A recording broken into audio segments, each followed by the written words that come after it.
Good morning everyone. Daily reading plan tayo ng ating KJV Bible.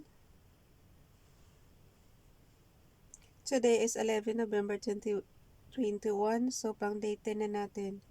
Ang babasahin natin is Job chapter 24 up to chapter 28. Basta. Why saying times are not hidden? Chapter 24 ng Job. Why saying times are not hidden from the Almighty, though they that know him not see his days? Some remove the landmarks, they violently take away flocks and feed thereof. They drive away the ass of the fatherless, they take the widow's ox for the pledge. They turn the needy out of the way, the poor of the earth hide themselves together. Behold, as wild asses in the desert go they forth to their work, rising betimes for a prey. The wilderness yieldeth food for them and for their children. They reap every one his corn in the field, and they gather the vintage of the wicked. They cause the naked to lodge without clothing, that they have no covering in the cold. They are wet with the showers of the mountains, and embrace the rock for want of a shelter. They pluck the fatherless from the breast, and take a place of the poor. They cause him to go naked without clothing, and they take away the sheep from the hungry, which make all within their walls, and tread their wine presses, and suffer thirst. Men groan from out of the city, and the soul of the wounded crieth out, yet God, lay it not fall it to them. They are of those that rebel against the light, they know not the ways thereof, nor abide in the paths thereof. The murderer rising with the light killeth the poor and needy, and in the night is as a thief. The eye also of the adulterer waiteth for the twilight, saying, no eye shall see me, and disguiseth his face. In the dark they dig through houses which they had marked for themselves in the daytime. They know not the light. For the morning is to them even as the shadow of death. If one know them, they are in the terrors of the shadow of death.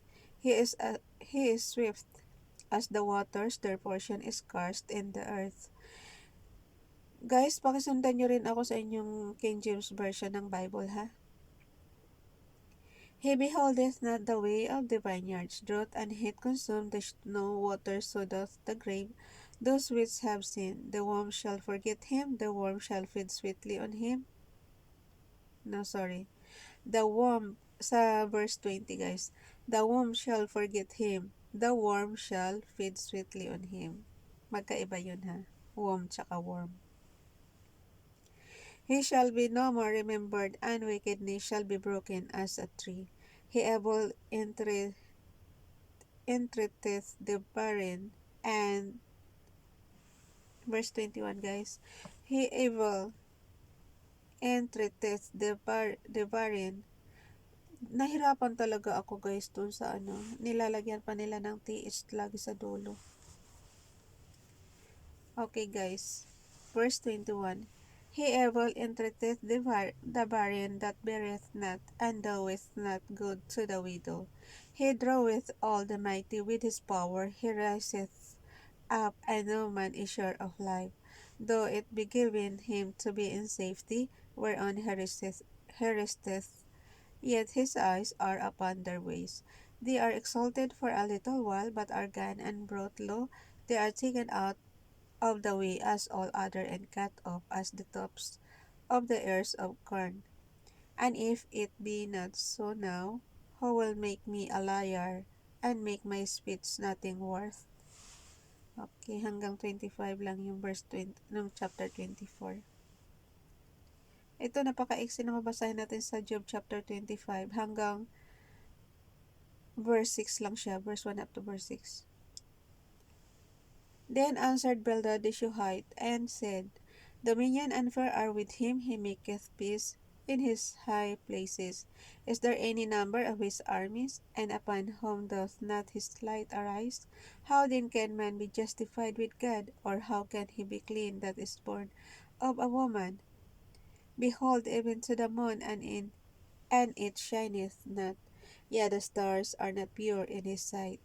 How much less man that is a worm, and the son of man which is a worm? Okay. Job chapter 26. Maiksi lang yung ano kasi, chapter 25 ng Job. Siguro ito lang, oh. Pati yung Job chapter 26, ano rin, hanggang 14 lang ng verse 1. But Job answered and said, How hast thou helped him that is without power? How savest thou the arm that hath no strength? How hast thou counseled him that hath no wisdom? And how hast thou plentifully declared the thing as it is? To whom hast thou uttered words, and whose spirit came from thee? Dead things are formed from under the waters, and the inhabitants thereof. Hell is naked before him, and destruction hath no covering. He stretch, he stretcheth out the north over the empty place, and hangeth the earth upon nothing. He bindeth up the waters in his thick clouds, and the cloud is not rent under them. He holdeth back the face of his throne, and spreadeth his cloud upon it. He hath compassed the waters with bounds until the day and night come to an end. The pillars of heaven tremble and are astonished as the reproof. He divideth the sea with his power, and by his understanding he smitheth through the proud.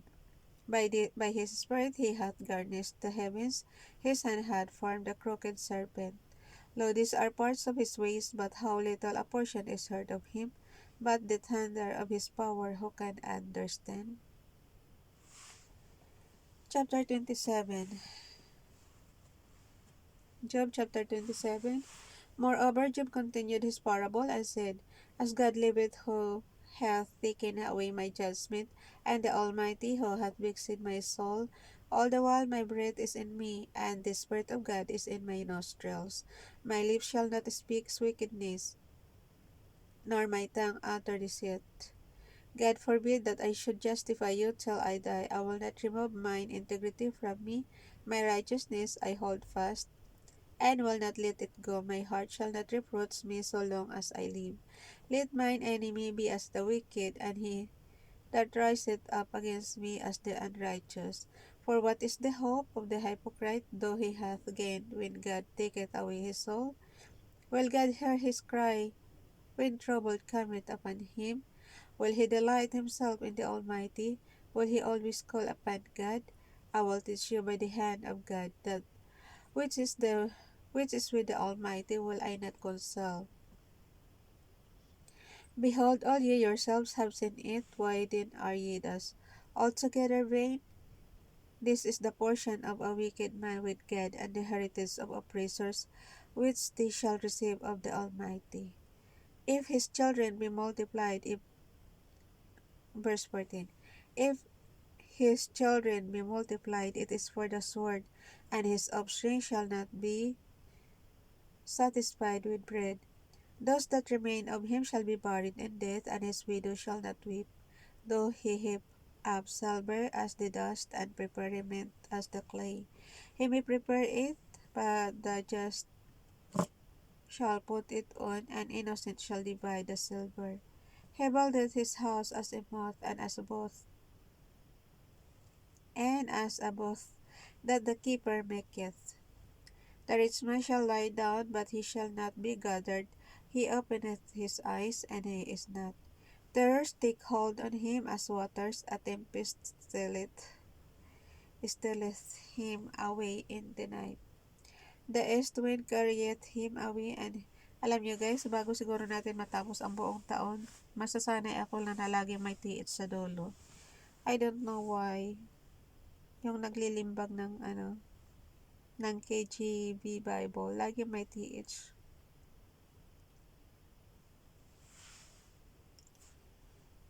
Gusto ko tuloy i-compare siya sa NIV. Okay, verse 19. Verse 18 ulit tayo. He buildeth his house as a moth, and as a moth that the keeper maketh. The rich man shall lie down, but he shall not be gathered. He openeth his eyes, and he is not. Terrors take hold on him as waters, a tempest stealeth him away in the night. The stone carrieth him away, and he departeth, and as a storm hurleth him out of his place. For God shall cast upon him, and not spare. He would flee out of his hand. Men shall clap their hands at him, and shall hiss him out of his place. Okay, last chapter na tayo. Chapter 28 ng Job. Surely there's a vein of the silver, and a place for gold where they find it. Iron is taken out of the earth. Iron is taken out of the earth, and brass is molten out of the stone. He setteth an end to darkness, and searcheth out all perfection, the stones of darkness and the shadow of death. The flood breaketh out from the inhabitant, even the waters forgotten of the foot. They are dried up, they are gone away from men. As for the earth, out of it cometh bread, and under it is turned up as it were fire.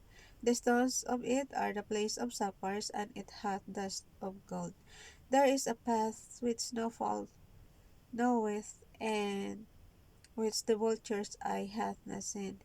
The lion's wolves have not trodden it, nor the fierce lion passed by it. He putteth forth his hand upon the rock, he overturneth the mountains by the roots. He cutteth out rivers among the rocks, and his eye seeth every precious thing. He bindeth the floods from overflowing, and the thing that is hid bringeth the forth to light. But where shall wisdom be found, and where is the place of understanding? Man knoweth not the price thereof, neither is it found in the land of the living. The deep saith, it is not in me, and the sea saith, it is not with me. It cannot be gotten for gold, neither shall silver be with for the price thereof. It cannot be valued with the gold of Ophir, and the precious onyx or the sapphire. The gold and the crystal cannot equal it, and the exchange of it shall not be for jewels or fine gold. No mention shall be made of coral or of pearls, for the price of wisdom is above rubies. The topaz of Ethiopia shall not equal it, neither shall it be valued with pure gold. Whence then cometh wisdom, and there is the place of understanding? Seeing it is hid from the eyes of all living, and kept close from the fowls of the air. Destruction and death say, we have heard the fame thereof with our ears. God understandeth the way thereof, and he knoweth the place thereof. For he looketh to the ends of the earth, and seeth under the whole heaven, to make the way for the winds, and the way, and the width, and the way to it. So, paano ba yan i-pronounce? Yung way, guys, nilagyan ng ETH. So, with the waters by measure, when he made a decree for the rain, and a way for the lightning of the thunder. Then did he see it, and declare it. He prepared it, yea, and searched it out. And unto man he said, behold, the fear of the Lord, that is wisdom, and to depart from evil is understanding. I love the Job chapter 28 verse 28. Nakalagay, and unto man he said, behold, the fear of the Lord, that is wisdom, and to depart from evil is understanding. Okay, hanggang dyan na lang siya. Bye everyone. God bless.